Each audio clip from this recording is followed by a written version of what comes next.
আল্লাহ বানাইছেন কুন ফায়াকুন বইলা, ফেরেশতা আল্লাহ বানাইছেন কুন ফায়াকুন বইলা, জমিন আল্লাহ বানাইছেন কুন ফায়াকুন বইলা। কিন্তু আমারে আপনারে আল্লাহ পাক কুন ফায়াকুন বইলা বানায় নাই। আমাকে আপনাকে যখন আল্লাহ বানাইছে, খালাকতু বিয়াদাইয়া, আল্লাহ বলে আমি আমার নিজের হাত দিয়া বান্দা বান্দিরে বানাইছি।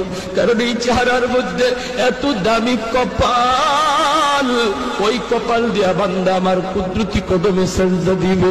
এই কপালটার এত দাম। এই কপাল কুন ফায়াকুন বললে হয় না, এই কপাল ফেরেশতাদের হাতে বানাইলেও হয় না, আমি আল্লাহ নিজের হাতে বানাইছি।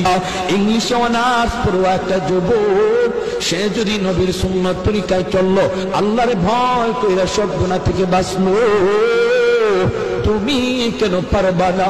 তোমার কেন কপাল পড়লো রে যুবক? হাত জোর করে বলি, কত যুবক যৌবনে কবরে চলে গেল, কত ছোট ভাই বড় ভাইয়ের আগে কবরে চলে গেল। ডাইনে তাকায় দেখো খেলার সাথে কবরে শুয়ে আছে, বামে